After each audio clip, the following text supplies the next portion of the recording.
Roses are red, violets are blue. I'm going to review a whiskey. Thanks for joining me. Poetry never really my strong point. I'll stick to whiskey reviewing. There's probably those among you who would say that's not much of a strong point either. Thanks for joining me, the Whiskey Novice, for another review. This one, number 204. And what are we looking at? Well, I'm looking this time at Glen Scotia, there in Campbelltown. This one, a single cask, released for Loch Fyne whiskies. Single cask, specially bottled for Loch Fyne whiskies, first fill bourbon barrel. This is cask number 3161, and there was 218 bottles. It's a 6-year-old, distilled 2016, bottled 2023. There's a bit of a, I would say almost a slight discrepancy there, but it's probably not really. Bottled at 58.7%, non-chill filtered, no colour added. Why did I pick this one? Well, it's quite simple, actually. There's a couple of reasons. One, I like Glen Scotia. There, simple. Two, they probably got me at a bit of a weak point. I remember whenever I got the email through and it just said, single cask Glen Scotia, and I think there was a single cask something else released on the same day, and I just went, oh, that looks interesting. That sure looks interesting. I'll take a punt at that. And that's what it's all about, isn't it? Taking a punt on interesting bottles. I'll get to the price later, if I remember. That was itchy. Let's just get in, shall we? Let's just get in. Now, this might be young. It's 6 years old, but it certainly doesn't nose young. So much body, it's creamy, creamy on the nose, which is something that I would quite regularly say about young whiskies, about they tend to be a bit estery and a bit creamy. This is creamy, but it certainly doesn't, once again, nose young. It's rich, full-bodied, fruity, citrusy, zesty, depth. Yeah, and that would almost, it just even noses, like it suggests age. Maybe not old, but certainly older than 6 years.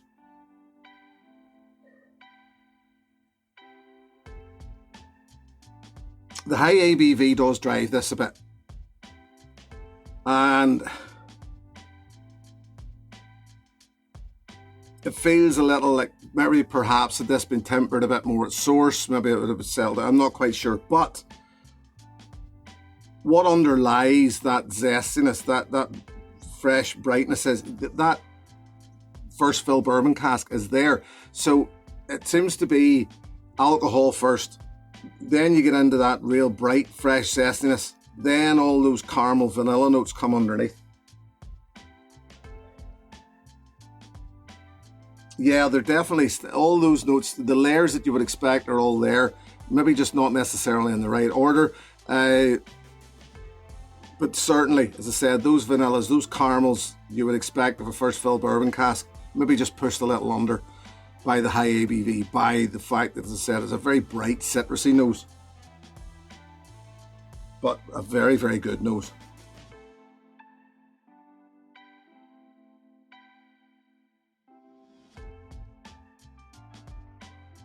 Yes, nice, bright, start to the palate, sweet. I would say sweet and sour delivery, once again. Quite spirity, once again.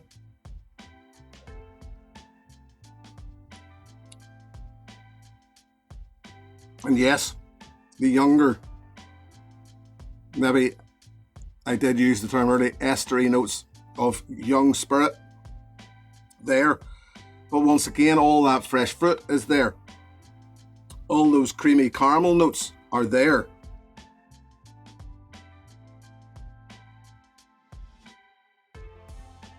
A fly, there. They do like the whiskies. I've noticed the little fruit flies do like the whiskies.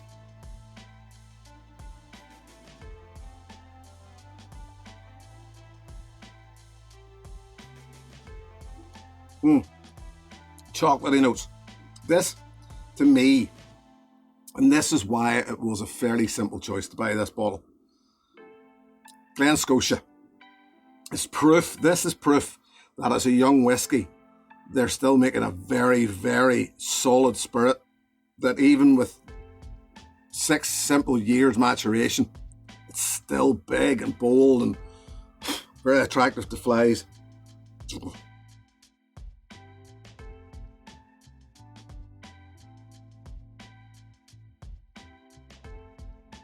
So this has just got all of that freshness that was in the nose. The palate brings all those vanilla caramel notes riding on the back of just a bold monster of a spirit. That's fantastic.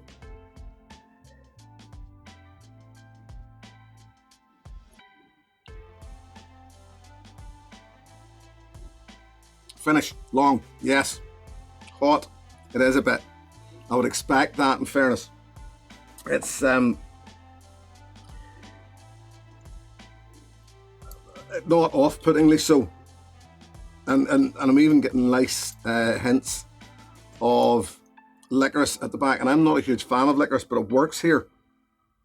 It's like almost like a mixture of, there's a toffee and licorice candy, sweet. And that's the sort of thing I'm getting, and it does actually work here. Now, I know for a fact already, and I get it already, that little drop of water does work here. This works better with water. It becomes sweeter, which I know doesn't always fall for everybody's palate, but marshmallow, Scottish tablet, orange zest, really good nose.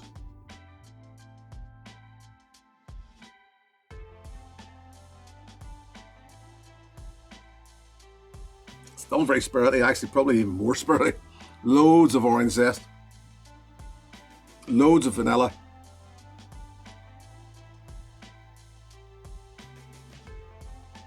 Big palate. As I said, it actually becomes probably that little more spirity. Keeping the flies out of here if you're wondering what I'm doing. This is just that, that finish becomes quite long. It is hot, yes.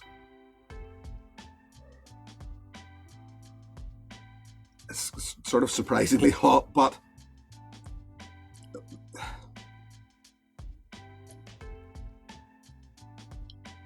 I would reiterate, not off-puttingly so.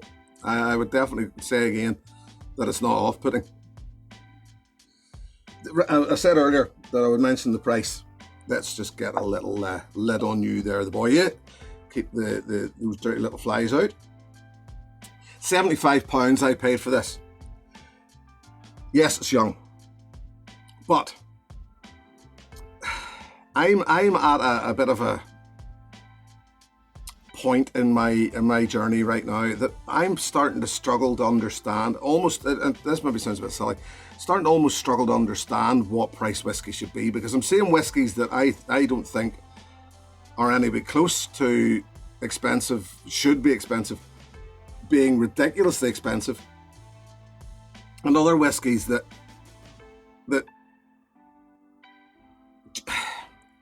as prices rise, I'm going to see if I can actually put this into words. As prices rise, £75 is still a lot of money for a bottle of whiskey. 6-year-old bottle of whiskey.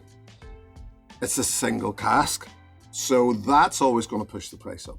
218 bottles, didn't I say? Yep, that'll always push the price up. £75, I don't think is actually too bad. I don't actually think that's too bad. There's a lot worse whiskies out there demanding much higher prices. So for single cask, I genuinely don't think £75 is too bad when it's limited to such few numbers. I understand that £75 is still a lot of money. Just as I said, as my journey has progressed, those prices just step up, step up, step up, step up. With every year, the price of whiskey steps up. We get more used to actually paying more for these whiskies anyway. We stretch out. When we start our journey, we don't like to spend a lot of money on whiskey because we're learning. We're taking those baby steps. But then as you progress, you inevitably start to pay more for your whiskey because you get into better whiskies, older whiskies, single casks, etc. And with them, the price comes. There's not a whole lot we can do about it, unfortunately. I'll continue to pay. If I can get whiskies of this quality, I don't mind paying that sort of money. Put it like that. Put it like that. Yeah. If I can get a whiskey of this quality, I don't mind paying that money. So we'll just leave it at that. Thank you.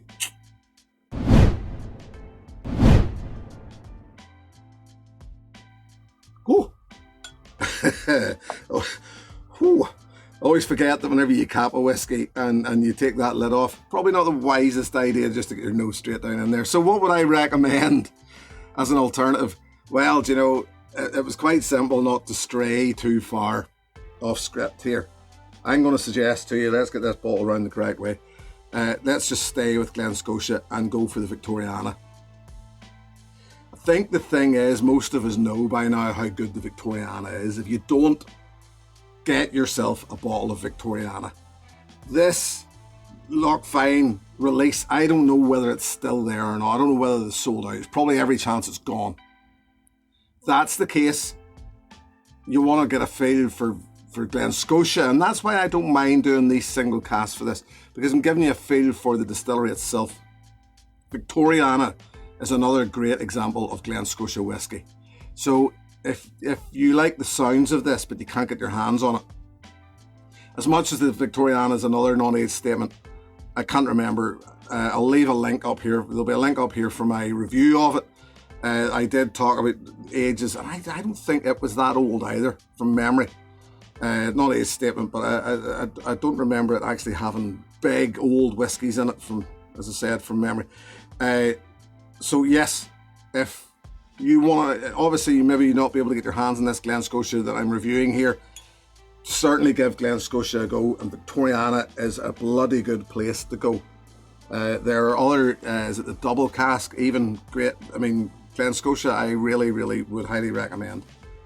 So there you go. It is this a great whiskey. I will say it again, I will quite happily pay £75 for a whiskey of this quality. Oh yes, it's gone, that's so settled now, the creaminess, that orange note.